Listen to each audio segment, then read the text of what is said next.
A palavra de Deus, no seu livro dos Atos dos Apóstolos, a partir do capítulo 5, do verso 12, nos falam do início da igreja primitiva e da ação dos apóstolos do Senhor Jesus. Diz Atos capítulo 5, verso 12: E muitos sinais e prodígios eram feitos entre o povo pelas mãos dos apóstolos. E estavam todos unanimemente no alpendre de Salomão. Quanto aos outros, ninguém ousava ajuntar-se com eles, mas o povo tinha-os em grande estima. E a multidão dos que criam no Senhor, tanto homens como mulheres, crescia cada vez mais. De sorte que transportavam os enfermos para as ruas e os punham em leitos e em camilhas, para que ao menos a sombra de Pedro, quando este passasse, cobrisse alguns deles.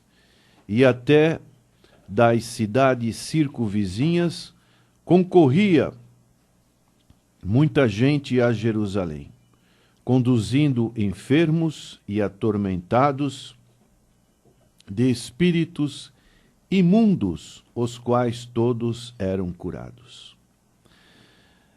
Nesse verso 12, nós encontramos a referência de muitos sinais e prodígios eram feitos entre o povo, pela mão dos apóstolos.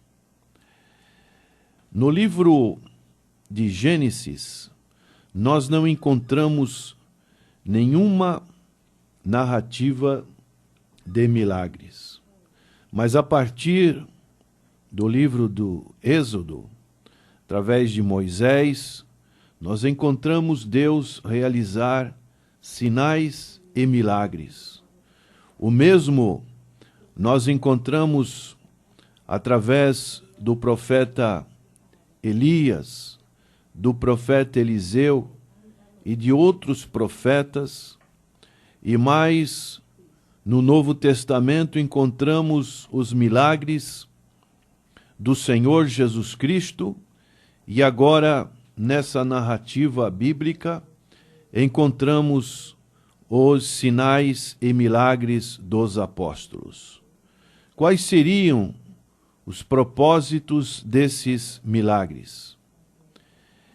Precisamos entender, em primeiro lugar, que deveria demonstrar a compaixão e suprir as necessidades humanas. Nós, seres humanos, devido à queda através do pecado, temos uma vida que precisa das misericórdias de Deus. Muitas desgraças acontecem na vida dos seres humanos.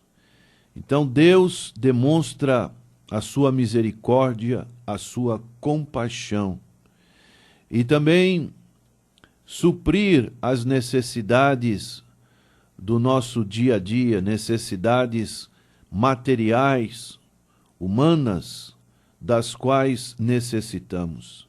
Então esses milagres, eles mostravam a compaixão de Deus e o suprimento da parte de Deus. Em segundo lugar, esses sinais e milagres apresentavam as credenciais do Senhor Jesus Cristo como Filho de Deus. E na sequência, nós encontramos na pessoa dos apóstolos o Senhor Jesus Cristo vivo de uma maneira espiritual.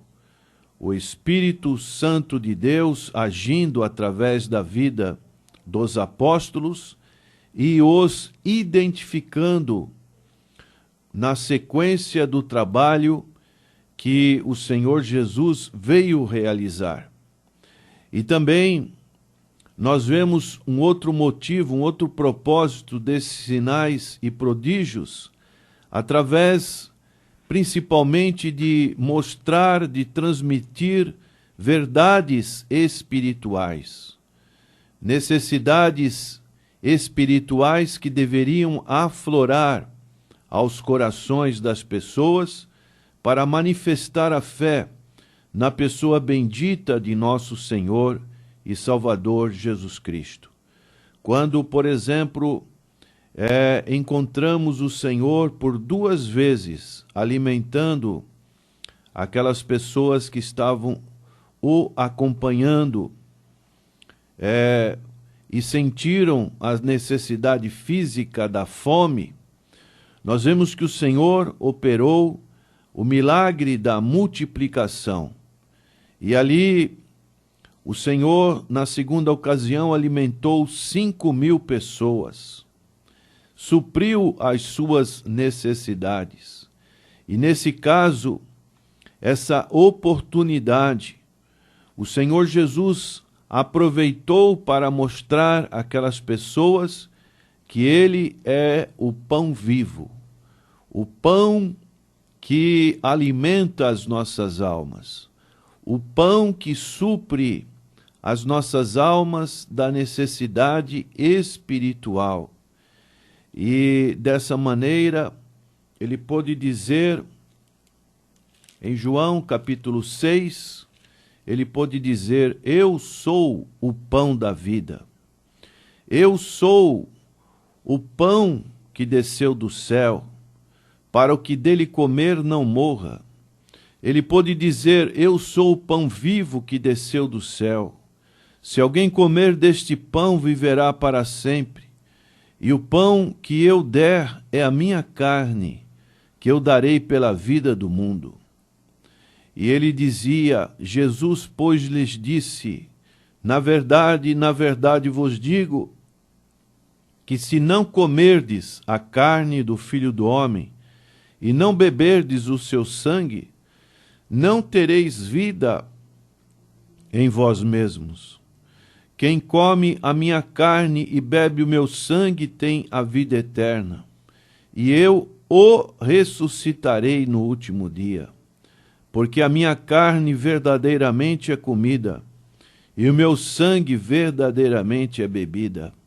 Quem come a minha carne e bebe o meu sangue, permanece em mim, e eu nele.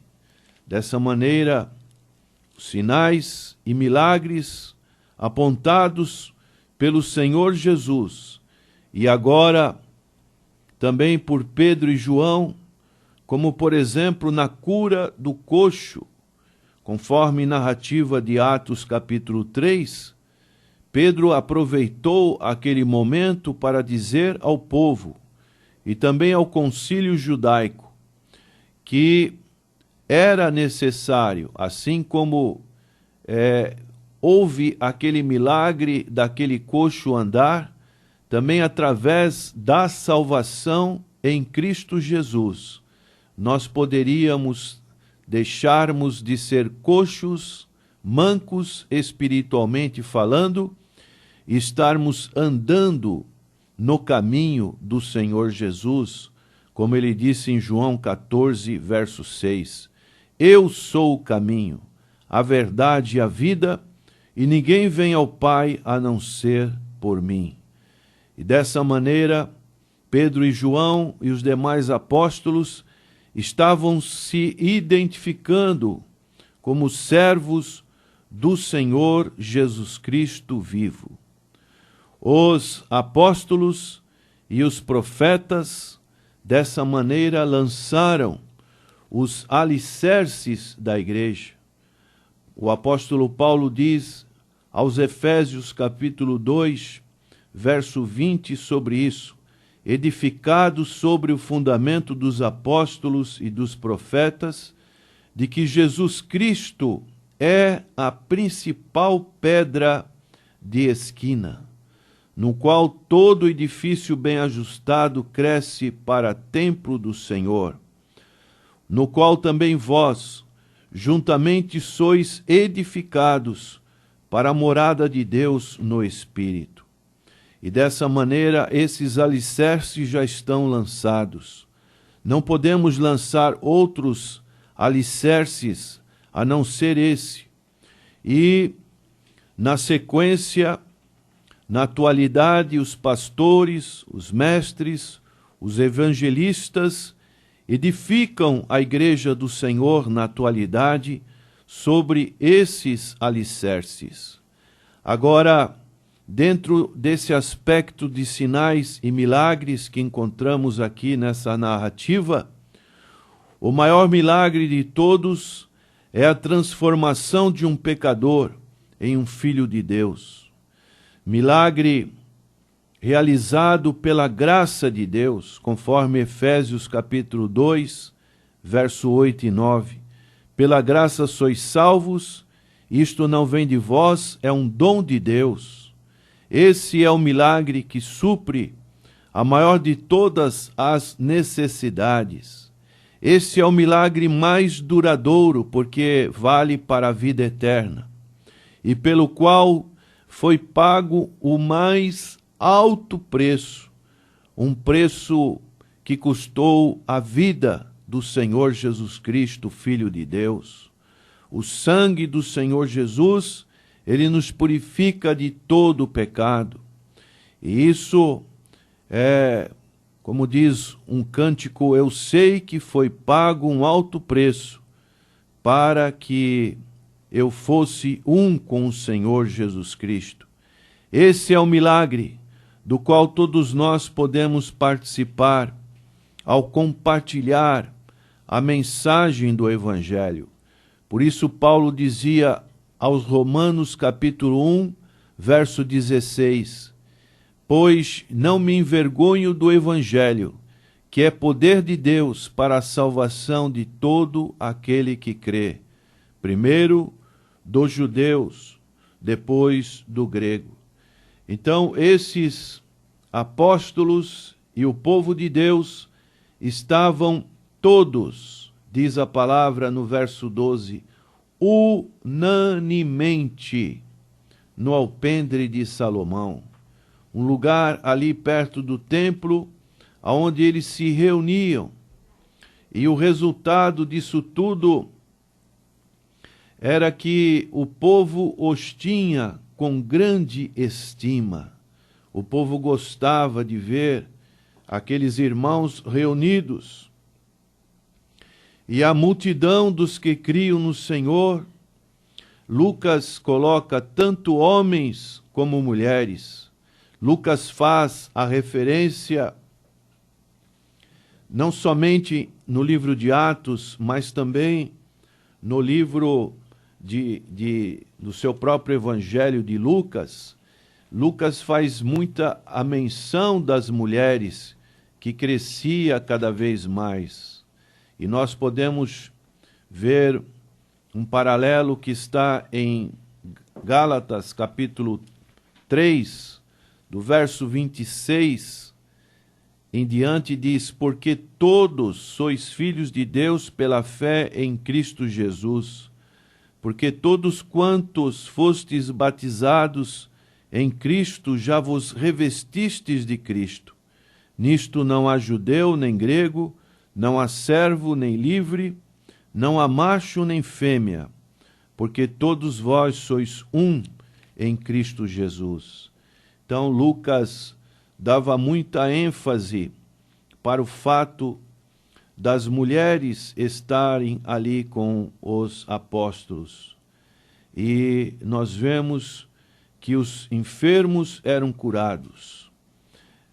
Até a sombra de Pedro, quando passasse, realizava este milagre.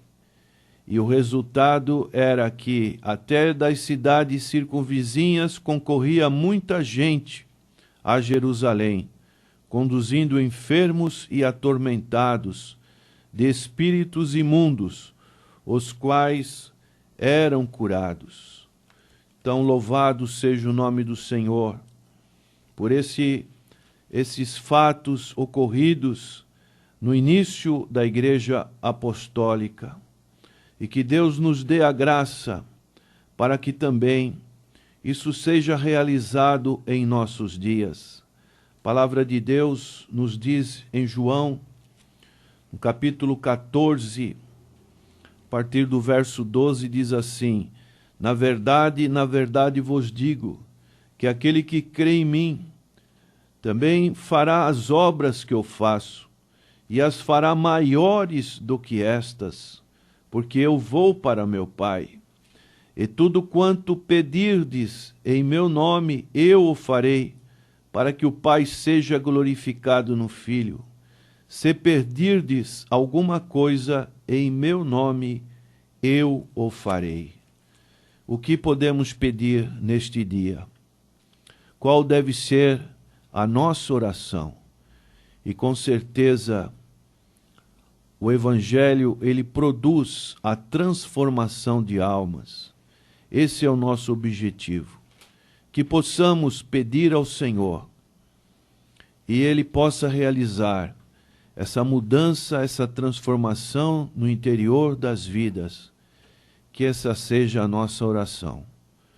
Senhor, nosso Deus e nosso Pai, suplicamos que esses sinais e prodígios na vida das pessoas possam ocorrer, essa transformação interior que somente o Teu Evangelho pode operar através do convencimento do Espírito Santo de Deus. Oramos em nome de Jesus. Amém. De Jesus.